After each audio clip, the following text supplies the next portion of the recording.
Assalamualaikum warahmatullahi wabarakatuh. Perkenalkan, nama saya Petra Setiawan. Saya dari Universitas Pancasakti Tegal, Prodi Teknik Industri, Fakultas Teknik dan Ilmu Komputer. Di sini saya akan mempresentasikan hasil resum dari buku yang berjudul Strategi dan Kebijakan Industri, Aplikasi pada Industri Manufaktur dan Jasa. Penulis dari buku ini yaitu Dr. Insinyur Trivandi Lasalewo, STMT. Penerbitnya yaitu Wahana Media Pustaka Yogyakarta. Tahun terbit yaitu tahun 2021. Yang di sini membahas yang pertama bab 1 tipologi industri. Poin satunya yaitu klasifikasi industri menurut pemerintah, yaitu ada strategi umum pengembangan kelompok industri LMK, yaitu untuk mendorong tumbuhnya tingkat permintaan dan kemampuan supply. Yang kedua, meningkatkan kemitraan antar kelompok industri logam, mesin, dan kimia. Yang ketiga, mendorong peningkatan kemampuan serta penguasaan dan inovasi teknologi. Yang keempat, meningkatkan dukungan dan keandalan infrastruktur ekonomi. Yaitu poin kedua ada prioritas pengembangan industri logam, mesin, dan kimia.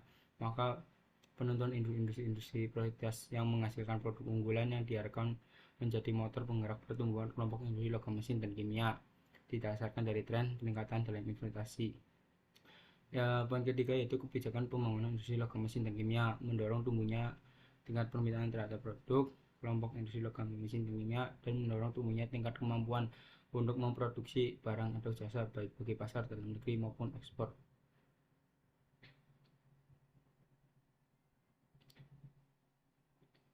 Bab kedua yaitu membahas strategi bersaing industri, yaitu ada yang pertama strategi manufaktur, yaitu suatu rencana dalam menggambarkan jalan atau langkah dalam berproduksi dan mendistribusikan.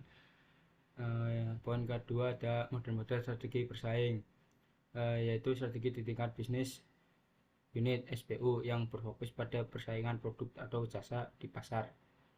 Model-modelnya yaitu model Porter generik strategi, yang kedua model strategi Glock, yang ketiga model metrik konsumen.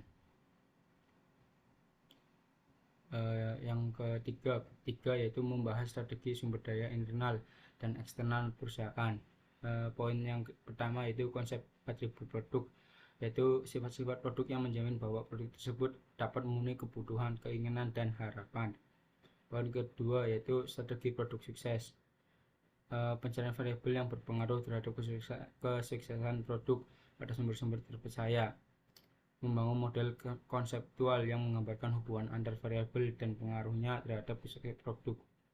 Poin yang ketiga yaitu pengaruh faktor internal eksternal terhadap kesuksesan produk.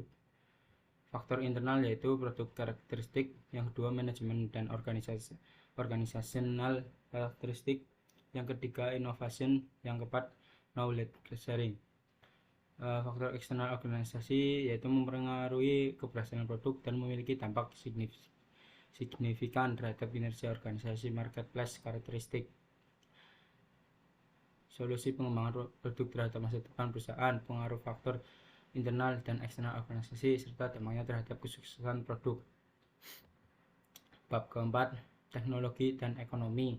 Yang poin pertama, produktivitas dan pertumbuhan ekonomi, yaitu salah satu faktor produksi atau serangkaian input selain kapital dan tenaga kerja yang merupakan hasil dari kemajuan teknologi atau kemajuan teknis. Poin kedua yaitu penelitian tentang produktivitas dan ekonomi.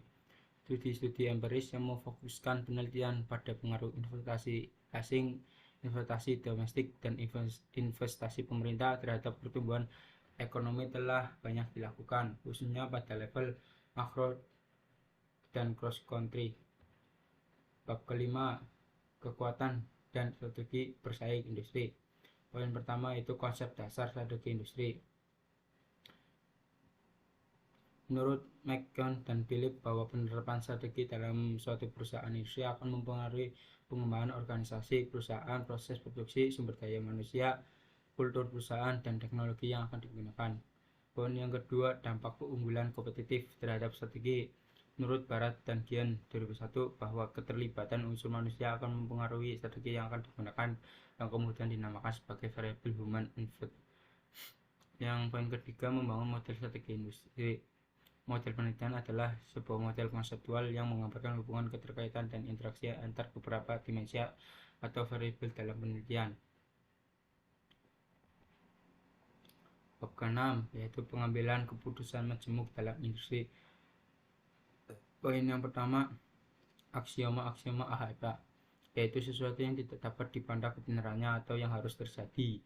Yang poin kedua, hierarki tujuan, yaitu alat yang paling mudah untuk memahami masalah yang kompleks di mana masalah tersebut diuraikan ke dalam elemen-elemen yang bersangkutan, menyusun elemen-elemen tersebut secara hierarkis.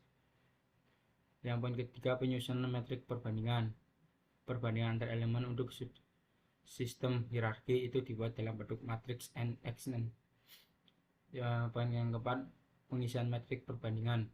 Yang pertama, dalam melakukan susunan prioritas elemen adalah dengan menyusun perbandingan berpasangan, yaitu membandingkan dalam bentuk berpasangan seluruh elemen untuk setiap sistem hierarki.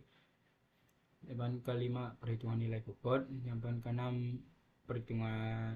Yang keenam, sintesa prioritas. Ada dua, yaitu prioritas lokal dan prioritas global. Poin yang ketujuh, pengujian konsistensi, yaitu dengan mengalihkan semua nilai CI dengan bobot suatu kinerja yang menjadi acuan pada suatu metrik perbandingan berpasangan dan kemudian menjumlahkannya. Sekian dari saya. Terima kasih. Wassalamualaikum warahmatullahi wabarakatuh.